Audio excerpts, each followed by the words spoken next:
Hi, and welcome to Malicious Life in collaboration with Cyberism. I'm Ran Levy. Today, we've got a special episode for you. Not a usual episode like we do a narrative story, but today we're going to talk about the results of the survey, the listeners' survey that we did earlier this year, from January to April, most of it, I think. And to talk about this survey and what we learned about from it, we have here with us today Eliad Kimchi, producer of the show. Hi, Eliad. Hey, and it's by the way, it's really awesome to hear you say hello and welcome to Malicious Life live for I think the first time. I mean, we talk every 2 weeks, but you've never done this for me live, so that's pretty awesome. Thank you. I'm happy. So Eliad is here with me since, as I said, he's a producer. You're not usually exposed to what Eliad is doing, but he's working behind the scenes, mainly as the connection point to Cyberism, since Eliad comes from Cyberism, who sponsors the show. And also, he's the man who's usually going to conferences around the United States and actually meets many of our listeners face to face. I had the pleasure of doing that only very recently, the first time in August in Black Hat in Las Vegas. And Eliad maybe will talk a bit about the experience of actually talking to our listeners. So Eliad, I have you here with us today to talk about both interesting statistics that we learned from the survey, a bit about what you, the listeners, told us about yourselves, and maybe talk about some interesting comments that we got about the future of the show, about interesting ideas that we have for the future. And let's start, Eliad, with the basic statistics that we've learned from our listeners who responded. And I'll start by saying that we had about 594 responses to the survey, which is an amazing number. Thank you very much to all of those who took the time to actually tell us about yourselves and about what you're doing in life. And the first bit of information that we have is that about 80% of our listeners are between the ages of 25 to 55. That is, no teenagers are listening into Malicious Life. I don't know if it's surprising to you, Eliad. Yeah, I mean, no, it's not that surprising. I think what's really cool about our audience is, it mostly centers around 25 to 45, but we have quite a few people over 55 as well listening to the show. More than I expected, I think, originally when we set up to do this. I think it's a pretty reasonable age range for a show that deals with the history of cybersecurity. But also pretty amazing that we have a lot of young people listening. I think a lot of people are getting a lot of different things from this show. I don't know if our fans would agree. One interesting bit of statistic that I get from the survey relates to the field of work of our listeners. I mean, obviously, about half our listeners are coming from the high-tech industry, telecommunications, etc. But roughly 10% of our listeners, which is not an insignificant percentage, are students, which is, I think, a very interesting bit of information. Also revealing, I think, about the nature of the show. I do try to give some meaningful, educational bits of information here and there. Yeah. I mean, I think one of the facts also that emerges from what you said is 50% in the field of technology, but there's another 30% of people who are just in different industries. And when we set out to do this, I thought it would be just for cybersecurity people.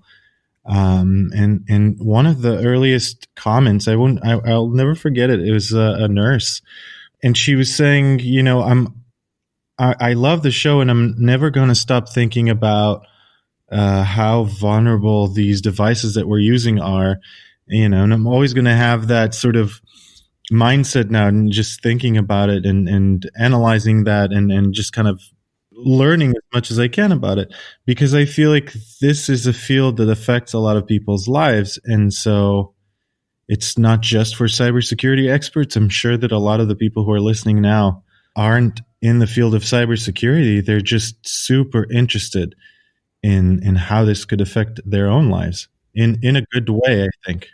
Yeah, so maybe it's also gives us a bit of a sense of how podcasting can expand the horizons. People who work in cybersecurity have, they read the blogs, they are part of the ecosystem, but people who are not part of cybersecurity use podcasting as a way to expand their own personal horizons, which is, I think, very nice. A big majority of our listeners are very highly educated. I mean, 75% of our listeners have at least a minimum of a graduate degree, a bachelor degree, sorry, which is way above, I think, the overall population percentage in the overall population. Another interesting bit of information is we asked you, how many episodes of Malicious Life have you listened to? And I was very happy to see that roughly 45% of the responders said that they listened to all the episodes of Malicious Life. That's amazing. I think if I'd kind of come on the show, if I'd been introduced to the show like today, I would be catching up for the next year. There's so many episodes. There's so much to listen to. So it's pretty cool that 50% of our audience have been able to catch up. Or maybe this is a statistical feature of this survey that our most hardcore fans replied. So it's only 50% of 600 people who have responded. Exactly. Probably the survey is skewed towards our more hardcore listeners. That's possible, yeah. And lastly, country of residence. So naturally, we've got 40% of the listeners from the US, and the rest, many of the rest are from English-speaking countries: the UK, Canada, Australia. A large percentage are from Israel, where I'm coming from. So perhaps that affects also that statistics. But it was fun to see that we have listeners in many countries which I never imagined having listeners in. Oh, yeah. For example, Sri Lanka. Hi to our listeners in Sri Lanka. Of course, India. India is huge, so obviously there will be listeners in India. Romania. Not too many listeners in Romania, but hi to the Romanians listeners. I've been to Romania 3 times so far. Love the country.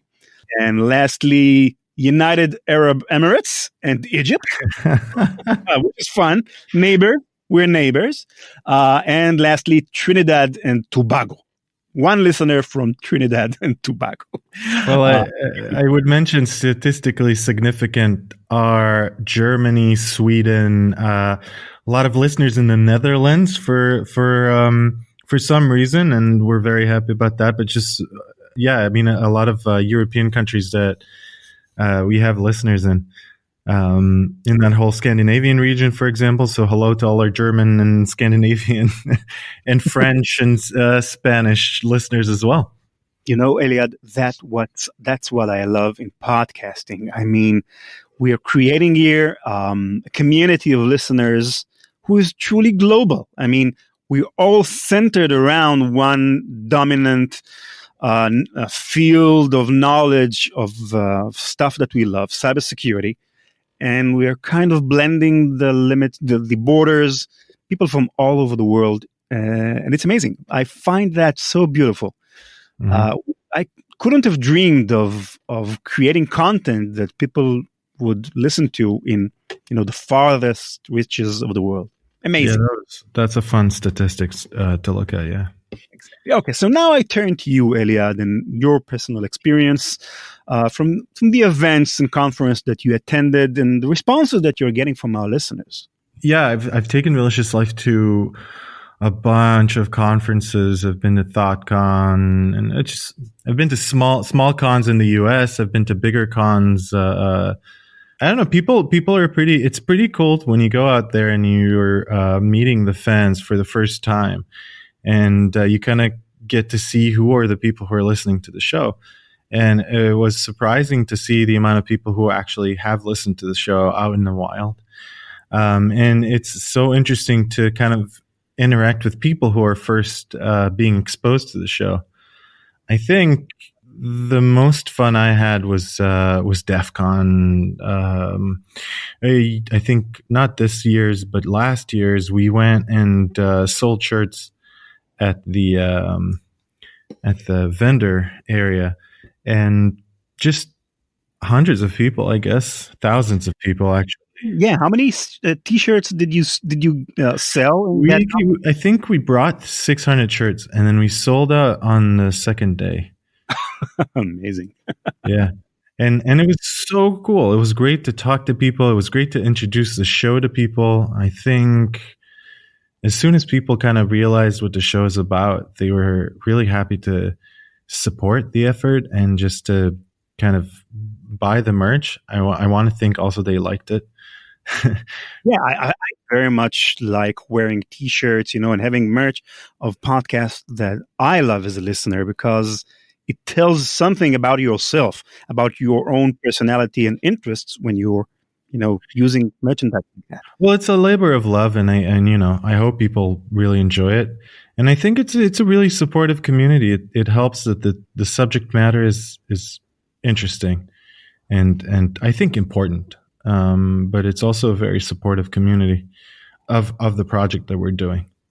Yeah, I had the pleasure of attending Black Hat, just as I said, last August, and it was the first time I actually attended an official, event of Malicious Life, and actually meeting the listeners myself.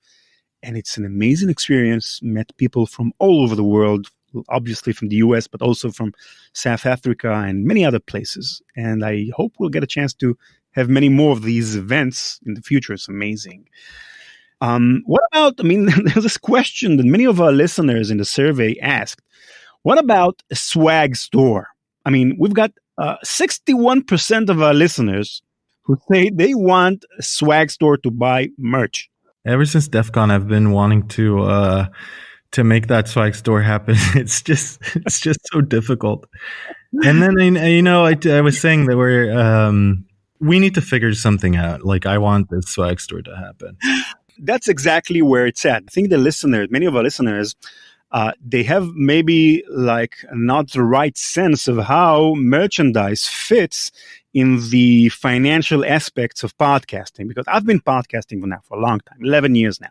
And I've tried with various podcasts that I produce to, insert merchandise, because it really comes from the fans. People want, mugs, and they want T-shirts and hats and whatnot. But as a podcaster, I'm not into creating a store. For example, I once had T-shirts for another podcast I produced, and I found myself after a few months becoming like a store manager of Gap or whatever. I've got, different colors, different sizes. And after a while, I started saying to myself, what am I doing with all that textile running around? I don't have anything to do with it. I want to make content. Dude, I would totally start a Malicious Life brand of clothing for hackers by hackers, and just like sell cool kick-ass shirts. Although there's other companies who are doing that as well, so it's like probably we're not going to be the first one doing that. I would totally just focus on creating cool T-shirts for our fans. Anyway, let's go on to some of the more interesting comments that you wrote to us. There was a section of the survey that allowed you, the listeners, to write free-form comments about what you love in the show, what you think needs to be improved. And obviously, lots of the comments were very positive. People writing in to say, we love the show. Keep on doing what you're doing, and thank you guys. It's fantastic. It's really, really, it gives a sense that we're actually doing something that's meaningful to the community, and it's important. So let's go over the more, let's say, the comments which are not so positive, things that do need to be improved, and some of the more anecdotally funny comments. For example, one listener wrote to say, tell us more stories of false positives, which is a very interesting idea. I have to say, I never thought about false positives as a topic for Malicious Life, but a great idea. Two people wrote, make older episodes available. And one other said, have a transcript for us. And guys, I don't know if you know that. I mention it in the ends of all the episodes. All the older episodes of Malicious Life, all the transcripts are available on our website for free, malicious.life. So if you didn't know that, you know it now. Let's see. Many people wrote that they want more episodes. One wrote a weekly podcast would be great. Another wrote, honestly, it's really good. Make more of them. And I mean, we've got tens of comments Really? in that basic idea. Would And that even be possible? We would need two teams of researchers, I am, and we would need two Rons. no, really, because we would love to make more episodes. Naturally, I mean, there's nothing more we would like here to do, but really, I mean, we're talking about roughly 30, 40 hours of research into every episode, tens of hours of writing and editing the episodes, which are naturally all scripted, and then narrating them, then sound editing. It takes roughly, I think, 70, 60 hours of work on each episode. So it's very difficult to create more of them. We'll try. But I think that in podcasting, really, quality comes at the expense of frequency. It's a trade-off. So sorry about that, guys. We'll try. Another in comments were it's more a matter of taste, but I feel the music could use some improvement. Sorry, guys, that's my own personal taste in music. I edit the shows, so I'll try, but I can't promise anything. Okay, and more comments were in the sense of it does not feel like a security podcast to me, or a more practical advice and of risk mitigation and profiling, some of the hacks you cover, and more comments that are asking basically for a more technical podcast, for more technical not stories, but more in-depth technical data and information, which is an interesting observation because, as we said, many of our listeners do come from cybersecurity and the profession. So it's natural that they do want us to be more technically oriented. Yeah, but that information doesn't always exist. I mean, it's part of the problem. Yeah, that's right. I mean, not always you can actually know lots of the more. I mean, say, for example, we covered, for example, the Equifax breach in one of our latest episodes. And Equifax does not release the more technical information to the public sometimes. Of course, that's a real world example. And I think that more from the more personal sense, in my case, I think that stories are not less important than technical information. Because really, guys, if I tell a good story, and usually it's a trade-off. I mean, if you want to tell a good story, you can't dive into the more technical details because it kind of tends to slow down the narrative. And if somebody really likes the story, he or she can always dive deep into the more technical analysis and white papers and such. Most of them are freely available on the internet. So it's more of a personal balance for me to go more to the narrative side than the technical side. But I mean, on that point, I think it's worth mentioning that, on malicious.life, our website, there's a contact us where you can actually, if you have an interesting story you want to tell, no matter how technical, whatever level of technicality you want to talk about, you can always contact us and talk to us about stories that you know personally. Yeah, that's very important because actually, I mean, many of our most interesting stories are not the well-known ones. I mean, everybody can do an episode about Equifax and the famous breach, but the stories which are less known are, I think, the spicier ones and more interesting. So reach out to me via Twitter, via email. Tell me good stories. Great chance they'll be converted into an episode. And a related comment or comments are, for example, add security-related news section, less history, more updated stuff, or really? a separate short news release. Ron, do you want to start a news segment? You want to do a panel? Actually, I mean that these kinds of thoughts have crossed my mind, but I think that I'm not for that kind of content for two basic reasons. One, when we're talking about news, there are lots of publications over the internet which deal with this kind of information. I don't think will give any substantial benefit in this kind of content. It's not something that adds real quality because we can dive deep into stories, not be very helpful in telling you what's new.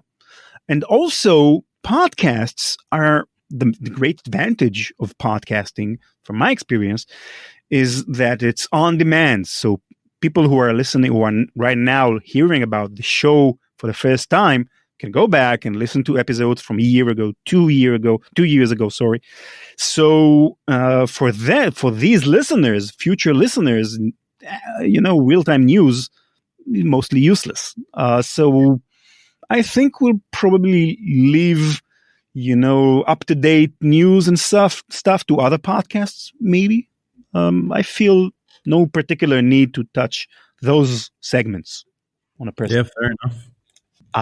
An important a bit of comment here: better audio quality of interviewers, which is very important. There is room for improvement in that section, definitely. Many of the interviews I'm doing are over the internet, and it's not so easy to have good audio quality. But hopefully, I'm going to change that in the next coming few months by using various services that I'm right now just starting to learn how to use, such as Cast and Zencaster, who will allow the guests to be recorded on their side of the conversation as well. Not like in Skype, for example, when you record both sides of the conversation on one side of the conversation only.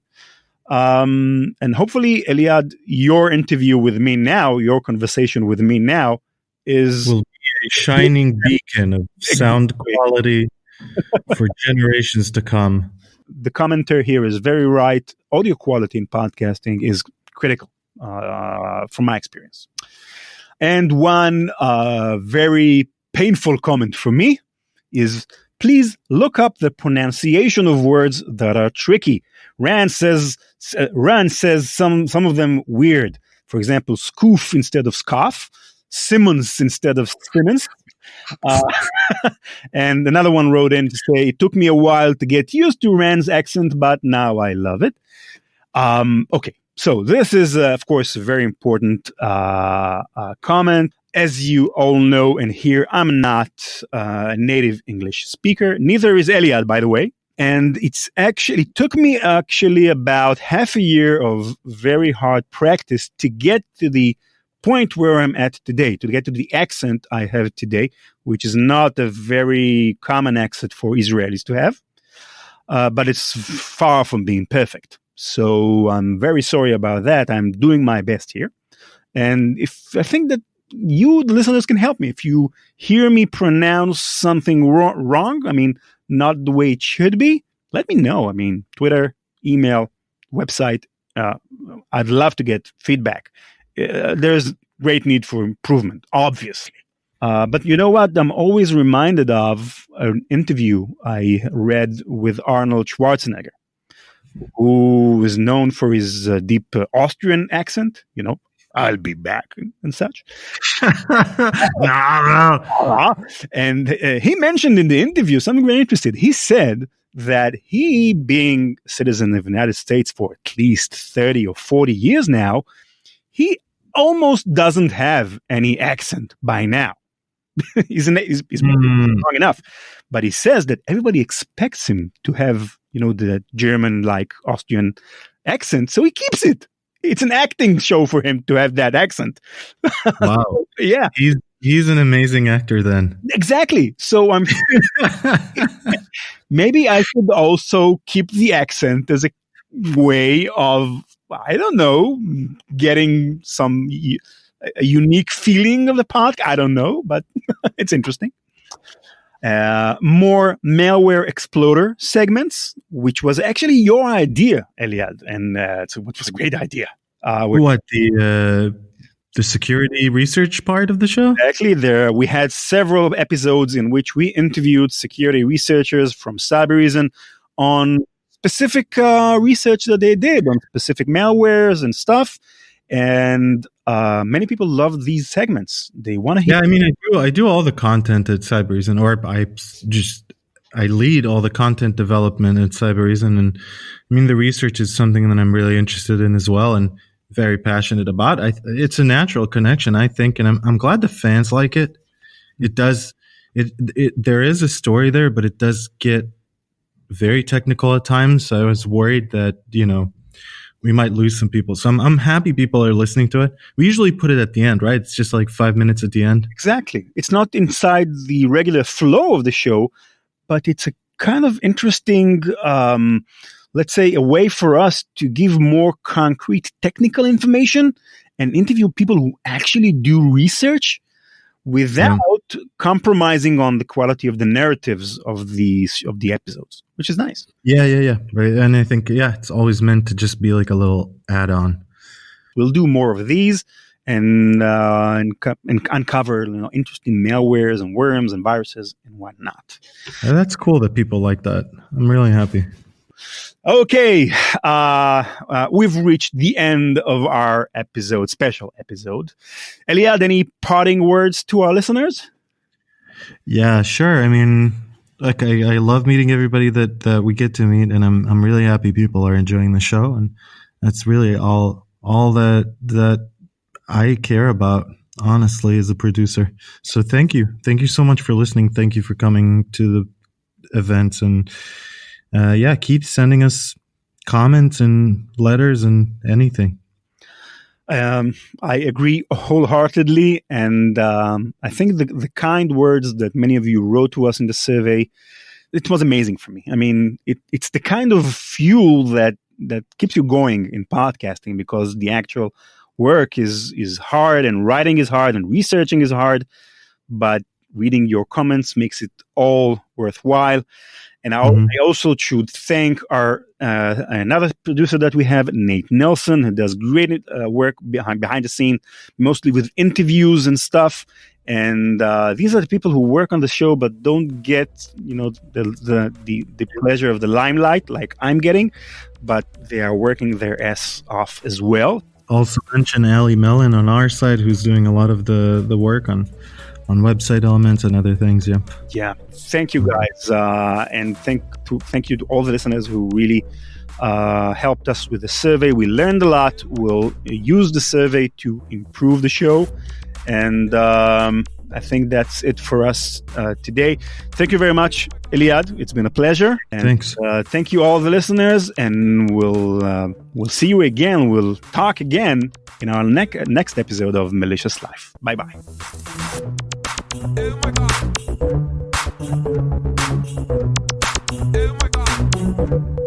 CK Music.